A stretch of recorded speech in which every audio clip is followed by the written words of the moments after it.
Life and faith, the two are intimately connected. For more than 2 decades, Life and Faith Television has painted pictures and told stories of faith journeys here in southwestern Ontario. Join us now as we continue the tradition. We explore the diversity in our lives of faith and the faith of our lives. Good morning. It's great to see you again.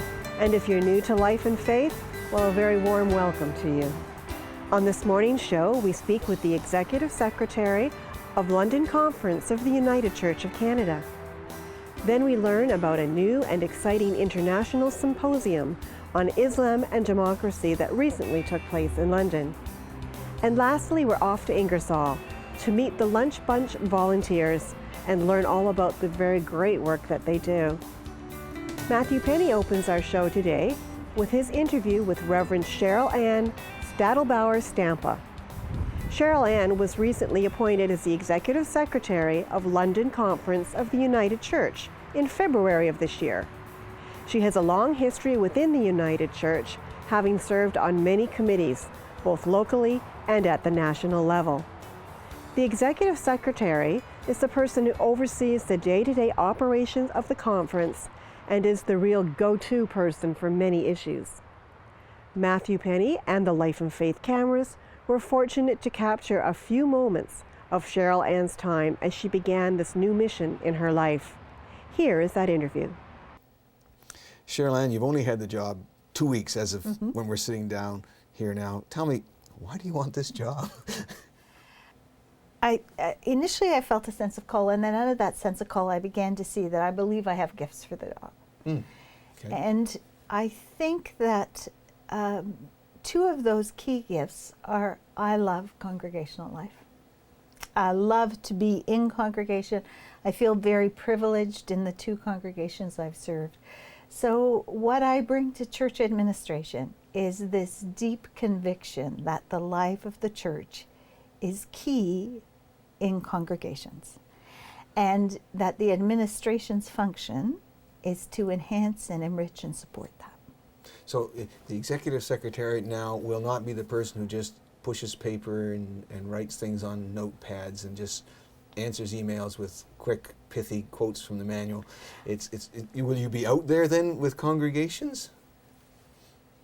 I think I'm hoping that the paper and the pithy notes and the manual references will all be with a view to congregational life. So keeping that in front of me, not how does this serve the institution and the structure, but how does this polity and policy that we have set out as a way to be faithful help congregations be faithful. So that was one of the reasons that I entered into it.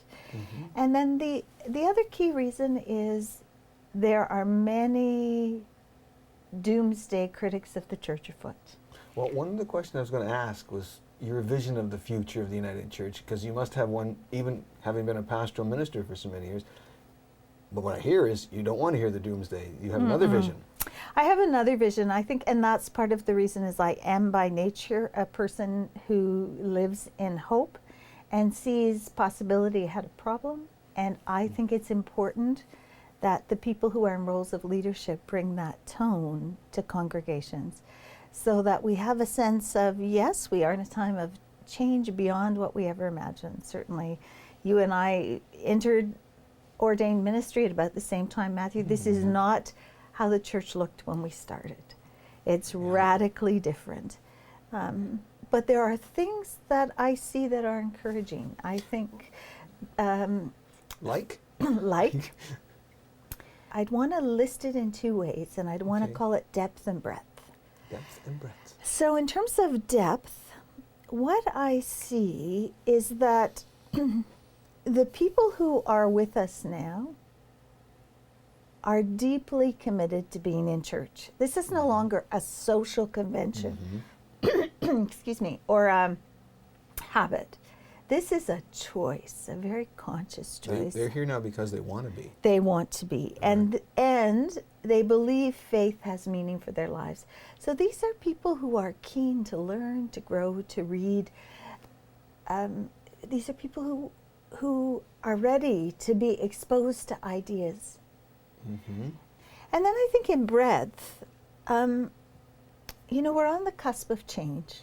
The change we've already experienced is we have fewer people and less cash, and therefore will not be able to sustain what we've loved as our logo, more franchises than Tim Hortons. Yeah. We are not going to be a church on every corner or sometimes kitty corner from each other anymore. That's not our future. I'm sure about that. It's a different vision. But I think the breadth could be around moving outside of the way we define congregations with buildings to begin to define a congregation as a gathering for ministry, a ministry of worship, a ministry of service. And that doesn't mean we won't still need buildings. We need a place. You need a place to be able to have a program. But looking at how that might all shift. And I think that's pretty exciting if people will let themselves catch the dream. Historically, you really didn't have to have a strong church connection to know something about the faith because the culture shared the message. Yes. So when I went to school, the day opened with Bible readings and prayers, and now we're in a multi-faith time where none of that is appropriate anymore. Mm-hmm. Mm-hmm. But where do people learn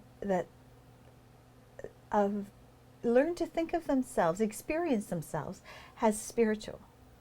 And where does that spirituality connect with the sacred? And for us as Christians, in what way is Jesus that path? And learning how to tell that story. I think we'd easily say to one of our neighbors, tried a great new restaurant last night. You need to try out so and so and so. Far more hesitant to say, worship was awesome today. You should come sometime. Well, can the United Church give people enough slack, as it were, to discover those new visions and new models, or does the bureaucratic structure of the church choke it off, saying you will have to fit in the square pegs with the square holes and all that kind of stuff? Well, there's the formal answer, and then there's my personal answer. So I think, the formal answer is we have this set of policies and polity as a way to keep the organization healthy. That's the point of it. The ideal of the polity is to say who gets to make what choices and how do all voices get heard in the discussion. That's at the heart of it, and we need to remember that, although sometimes it seems that the rules end up to be dealing with unnecessary details. We had a staff meeting at the conference office this week, and I shared with the staff that my motto is, let's start with yes.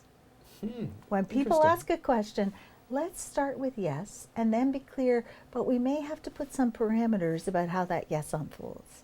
Yes, you want to experiment with a new model? Let's talk about how that could happen, but looking at our polity, being clear, is it an experiment? How do we honor the issues the polity raises so that we've addressed those concerns so that ministry personnel are not having unrealistic expectations put on them?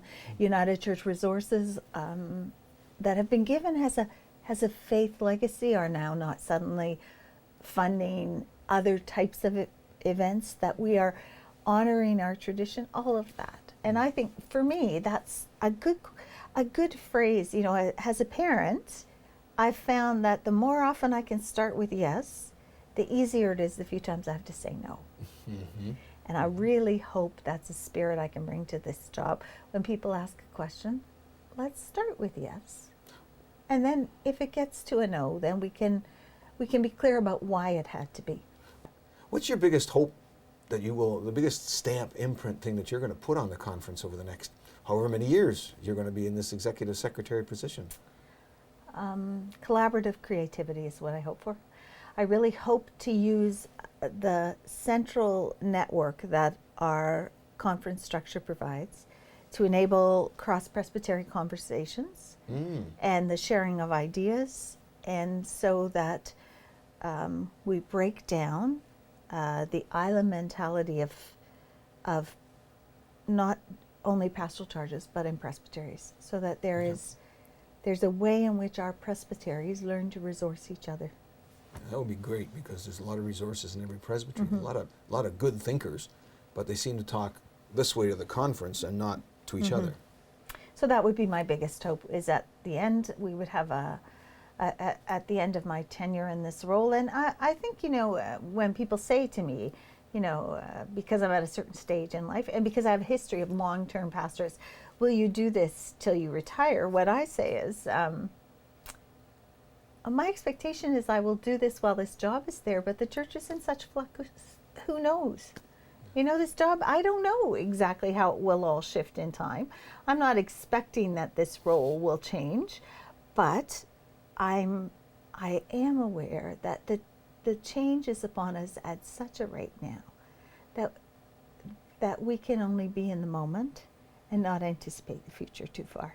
You can't. The future's going to be different than what we dream it is now. Okay. Well, look, thank you for sharing your ideas and hopes with us. We will be watching, as the saying goes, and wishing you the very best and supporting you as we can. Thank you, Matthew.